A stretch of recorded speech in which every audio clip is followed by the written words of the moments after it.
Hey everybody, Nick here, and today we're going to do a little bit of disassembly and maintenance on a completely ridiculous knife. The Cold Steel Espada XL. Just to give you a size comparison here, this is the ZTO 452CF, which is huge, and it's not even half the size of this knife. The blade of this guy is almost as long as the entire. It's ridiculous. But anyways, I'm looking forward to taking it down. It's a cold steel triad lock knife, so it shouldn't be too difficult to do. A couple of things I'm troubleshooting here. The centering on this guy is more or less okay. It's favoring this side a little bit, the non-clip side. But, and also, it's a little rough when you first open it up there. This little portion right here. So I think there's some grit or something like that in the triad lock. So let's go on ahead and start taking this guy down. This knife is just, I don't even know. I just can't even with this. It's absolutely... Yeah, I mean, look at this thing. Holy crap. So, looking at my bits here, that's a T7. I'm thinking maybe T6 for this guy. Yeah, let's try T6. Let's see if that does the trick. Okay, good. Yeah, so it appears to be Torx T6 is the is what we're needing for the backspacer here. This little cut you may be noticing on my finger, I actually have no idea what that's from. And I don't actually think it's off a knife because I got it walking around in a Target. So, yeah, go figure, right? Come on, you little bugger. Come out of there. Is that captive or am I just terrible? Why not both? Here we go. Pop that out. Oh, interesting. I just noticed that the screws are staggered. So if I put the driver in this hole, you can see that this guy is not exactly directly in line. They are slightly offset. So we're likely going to be undoing all of these screws. Not the end of the world. You'd think they'd use bigger screws than Torx T6 on something that's this damn big. But that's probably what Cold Steel had around. So they figured, why not? Oh, come on, you little bugger. So, was talking with Bud. Oh, did I thank Frankie and Bud over at Budshot IV for sending this guy along? Well, if I haven't yet, now I sure have. I was just talking with Bud, actually, and he said he's never taken this guy apart, so I'm going to be curious to see what's in there. I'm... assuming they're doing cold steel things with it, cutting it open, hanging cows from freaking rafters and going it down with it. So, this will be interesting to see what the inside of this thing's like. Okay, so there's my D6. I'm going to see if I can leave these screws in there, but I kind of doubt it. And I'm betting maybe T10 on the pivot screw. Yeah, T10. T10 is the answer. And there's Loctite on the pivot screw as well. No problem. Now, if everything goes to plan, we should just be able to lift this G10 right off here. And there we go. Pretty straightforward. This is, by the way, you can see this little is what supports the clip, which is interesting. So, there's that. And then we can actually see on the inside here, we see the screws coming into this backspacer, which appears... Is that aluminum? I think it might be. Some sort of metal or another. And then we've got these liners here to either side of the, I keep wanting to say axis lock, but to each side of the triad lock. There we go. And I'm going to see if I can just lift this right off. Yeah, there we go. Now we have a nice little breakdown of how the triad lock works. When you press down on the lock bar, it disengages with that. And then slides back over this way. The detent for the blade, oh, well, there's that. That's loose. Detent for the blade is just a function of this. And right there, yeah, that just needs a little bit of smoothing. It looks grody, too. So there we go. We can see that we're using phosphor bronze washers here. And they're just right up against the side of the G10 here. So that's fine. There's the triad lock. There we go. Had to pull the stop pin to pull that out. I'm going to just go ahead and do the full takedown here. I'm seeing no signs of oxidization or anything like that involved here, so I'm not going to bother pulling these screws. Whoa there. Where'd that come out of? Aha. That goes there. That just keeps the bottom of the spring. I see. So this is reinforcing. This is where the spring lives. And so that's just reinforcing the bottom of the spring so that little tongue doesn't bend out of shape, which makes me think this probably is aluminum underneath there. So, okay. Well, we got this little guy apart. And like I said, I'm not going to take apart these screws because I don't want to strip them out. And there's no sign of rust or anything. So let's just go down on this guy. Oh, look, there are odd little Teflon discs that are stuck to the blade itself here. So, there you go. Okay. Holy crap, this knife is huge. This is just some rubbing alcohol that I'm isopropyl alcohol putting on there. I'm going to go ahead and use that. And I'm going to clean that gut at the same time. Hey, I am all about efficiency, you know. So there's that. I'm cleaning this off. I see no signs of pig entrails and whatnot, so they must not be using this cold steel knife in the way it is truly intended. Maybe there's mole residue on there for the ninjaing activities, but who knows? Who knows? Ah, son of a... Ah, rubbing alcohol open cut, bad idea. Oh, learn from me. Learn from me. Okay. Fight through the pain, Nick. Fight through the pain. Now I'm cleaning our two stop pins here. One is for the triad lock, and one is, I believe, the blade stop pin. When the knife is closed, just making sure these are good and clean here. Degroadying a little bit. There's a little sign of a rust going on here. So I'll address that. Let's see here. I'm going to pull these Teflon, paper-thin Teflon washers off of the blade tang here. And just go at the blade tang directly. Clean that off. One place you always want to make sure that you're cleaning on a back lock or a triad lock is this little surface right in the back here, because that's where the lock face is. And so if that gets covered in grime, you're going to have a harder time locking the knife up, and the disengage is going to be harder than it already is on a triad lock. There are, of course, just using a Q-tip here, there are, of course, modifications you can do to the triad lock spring. The Apostle P talks about that, to knock down a little bit on the force required to unlock it, but each time you do something like that, you run the risk of injuring the lock, and especially if you plan in cold steel style lock strength videos, which is honestly the only reason you need a lock with this much stiffness to it, you're going to want to be careful before you start cutting onto your lock. Let's clean the washers real quick. I don't know that this is lubricated at all, this knife. It feels like it's completely dry, and that's okay, I guess, but it sure isn't ideal or perfect. Let's clean the triad lock bar itself. This is nice and beefy. I gotta give them credit there. This is built to take some abuse. The scale of this knife is still staggering to me. And then I'm gonna go ahead and clean up inside here, just to make sure. Alrighty.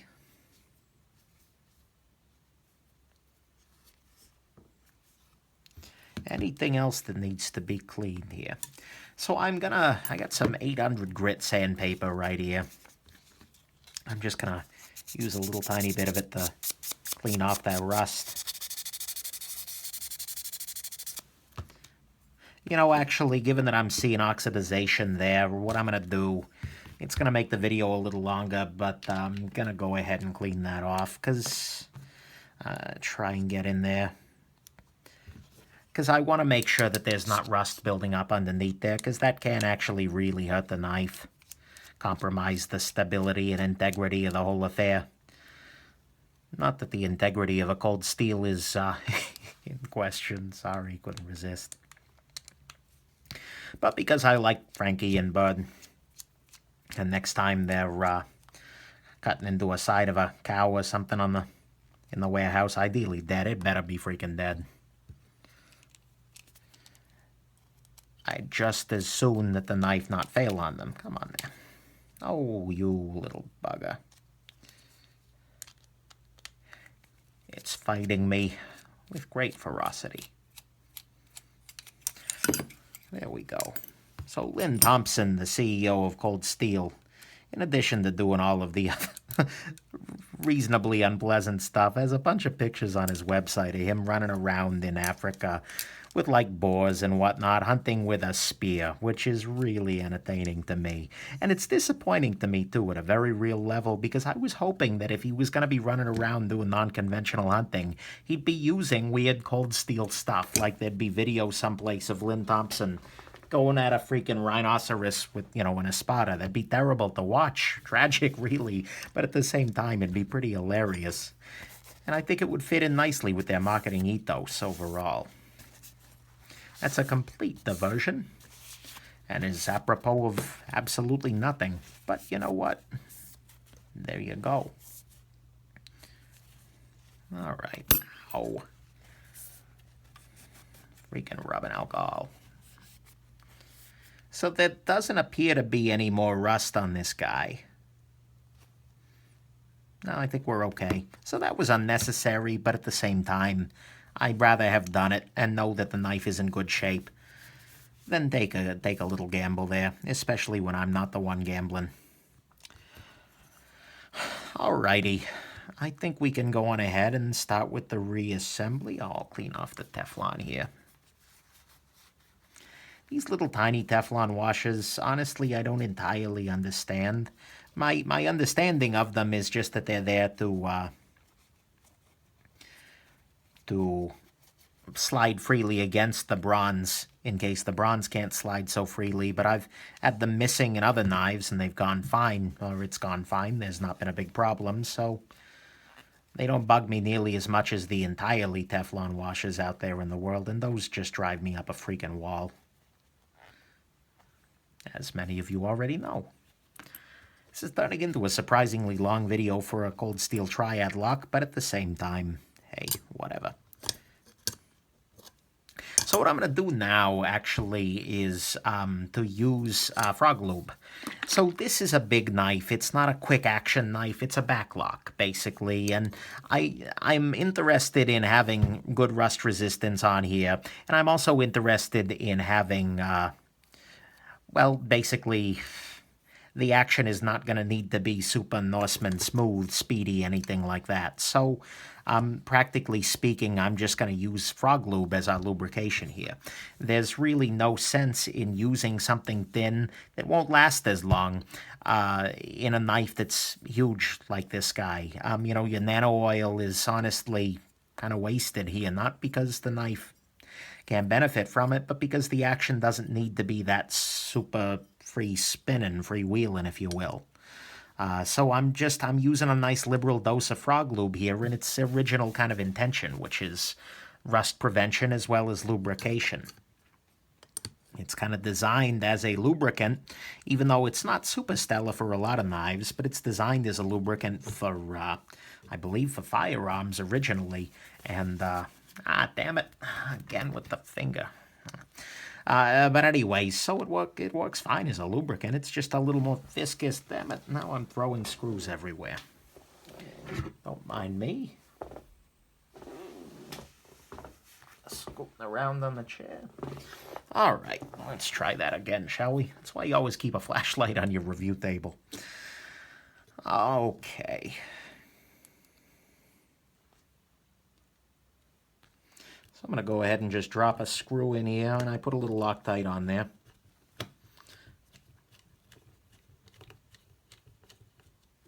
And I'm leaving that guy not too tight right now because I don't have the other ones lined up yet. If you crank that one all the way down with everything else not fully aligned, you're going to have a bad time. You'll have to unscrew it a little bit to get the next guy in there, and that's just no good, really. Come on, you little bugger. Could that have been so easy? Yeah, okay. I got two aligned. Let's get the third one in here. I'm just going ahead and locking this side down here. Again, using a little bit of blue Loctite here.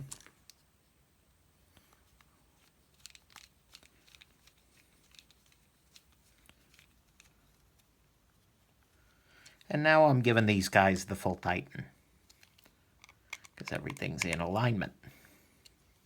Beautiful. So now, after applying a little bit of frog lube to this little tiny post, I'm going to go ahead and drop it in there.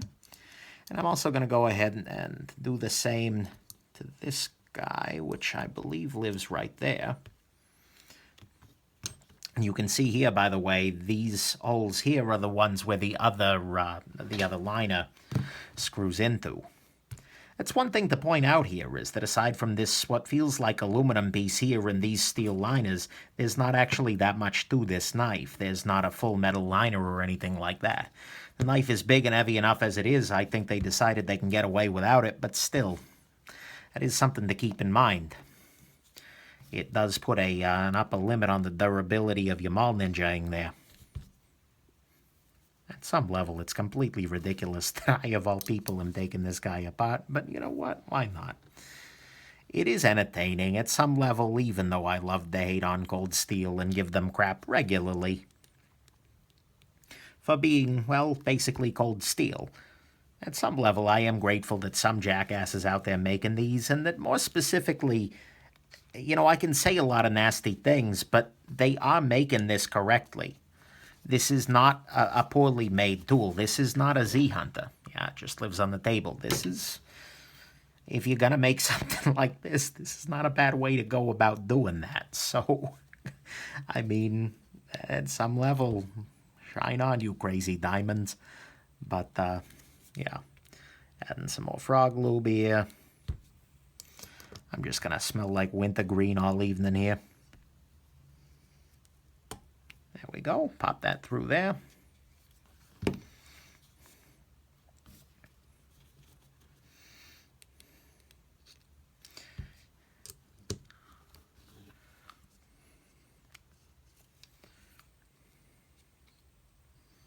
Come on. I'm actually now wondering whether these guys are in backwards. Okay. Well, they appear to be the same size. There we are. Let's pop through. Lost our spring, but that's okay. Can pop that back in there. No freaking problems. We're going to go ahead and put more frog lube all over this piece here. This is your triad lock bar. Oh, that's right, because this guy... Yeah, can we do it this way? The triad lock won't necessarily toggle through here. Like this stop pin actually provides a stop on it, so we're going to need to be a little more careful about that there. I can't do my normal procedure, which is to just kind of scoot this guy in with a back lock. I'm going to actually have to pull this back out again. Pull down the triad lock. There we go. And pop it back through there. Okay, so now the triad lock is back reinstalled. I've just checked the spring, make sure it's in this proper orientation. It helps having put together a bunch of back locks, and again, the triad lock is just a back lock at the end of the day. It's got some nicer, fancier features, but if you've taken apart a back lock, you can take apart a triad lock. Not a concern there. Is there anything else I need to put on this sub-assembly here? No, I don't believe so. So I'm going to go ahead and drop this on here. Actually, I'll wait until I got the blade on there. Okay, again, I'm just using the frog lube as the lube here. Running the knife a little bit on the wet side, but that's okay. Again, it's the frog lube, so it'll be nice and smooth. Drowning the Teflon a little bit there, but that's, again, no big deal. Okay, now, oh, damn it. There went the pivot. I'm not going to pick up the handle here. Instead, I'm just going to drop the blade onto this. There we go.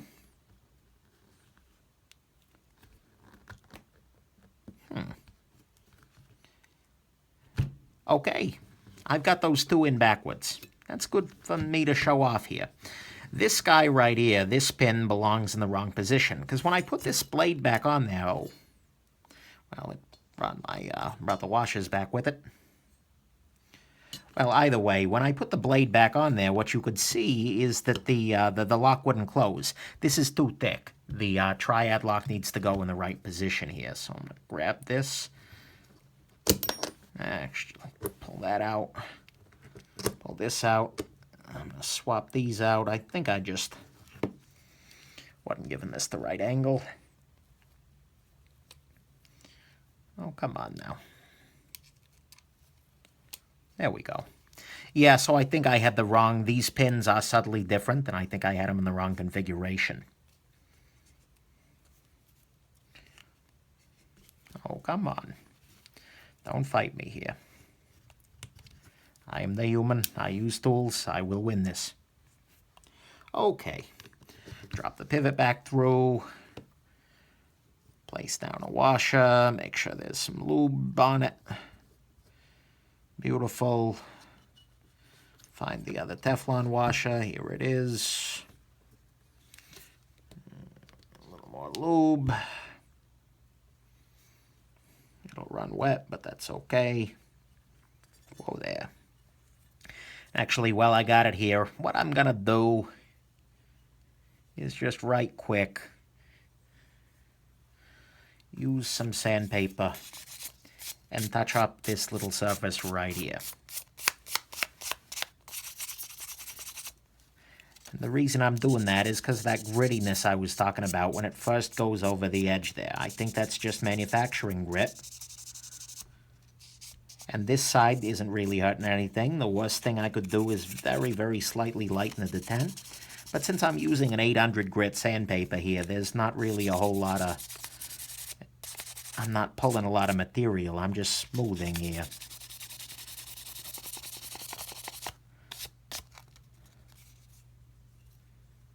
That is much, much smoother. Okay. Wipe off whatever grit I just created there. And again, I'm just going to do some frog lube on here. Just in case. Get everything coated, rust resistant and whatnot. Okay. Now I need to reinstall my lock bar. Oh, I put that in too soon. Make sure my spring is seated.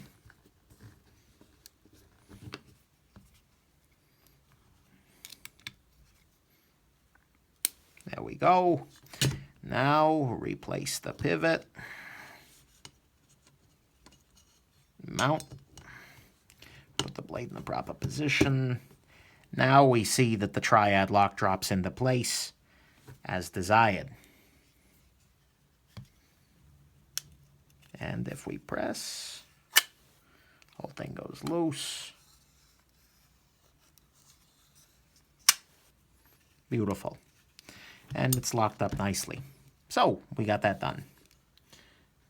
And now we rebuild the pivot from the other side. And again, I'm running this super wet, but that's okay. The frog lube's going to be a good protectant for it. And this is not exactly a knife that's going to be God's gift to action in any event. So, dab that a little tiny bit. That could get ridiculous. Now, I'm going to go ahead and drop this little spacer plate back onto here.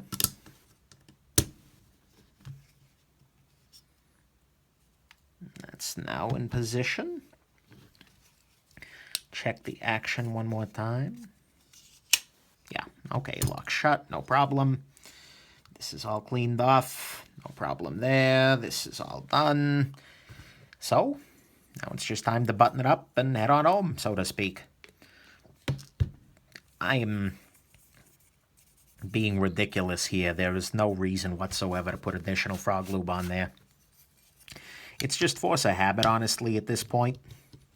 That's really it. So if you're looking at that and thinking, Nick, what the hell are you thinking? That's an excellent question. I don't know what the hell I'm thinking. But that's often the case. I'm going to go ahead and start by putting in the scale screws. that in there. And do the next one. Again, little dab of Loctite. Don't want it coming out next time Frankie is doing a hee-yah with it.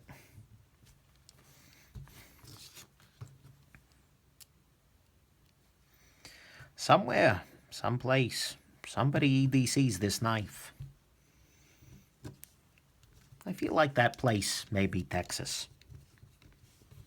Maybe Arizona.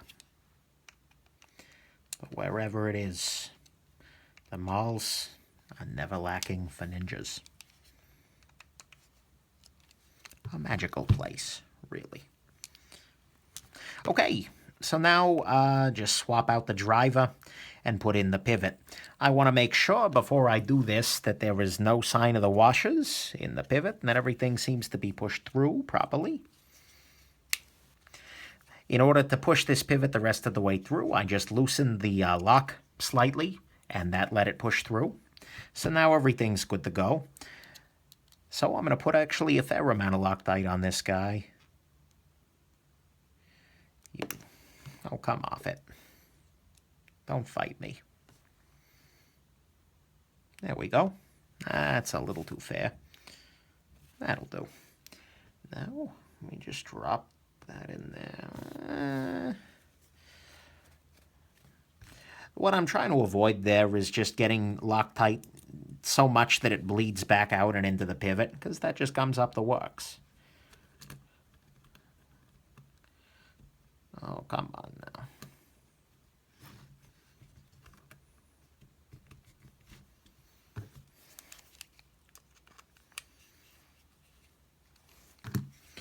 The pivot has popped itself slightly out, so that was our problem there. So I'm actually going to tighten this up with the pivot at 90 degrees, which is not straightforward on a knife that's this damn big.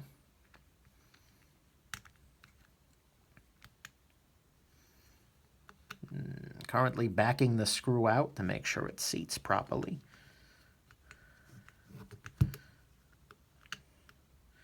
This threading is not impressing me whatso freaking ever.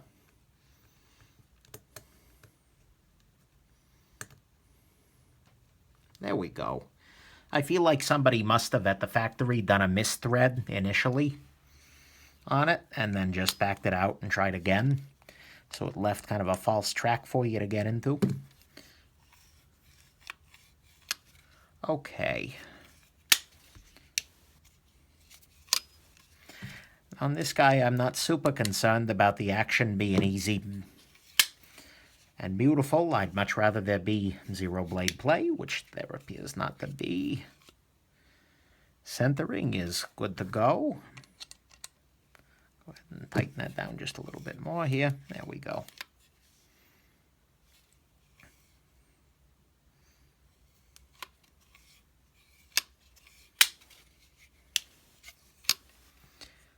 Yeah, I think that's in the right position. Then finally what I'm going to do is add a little bit more lube just right to the top of the back lock here. I'm sorry, the top of the blade tang. And that'll actually lubricate the journey of the lock across the top of the tang as you are opening and closing this guy. Zero blade play, that's good.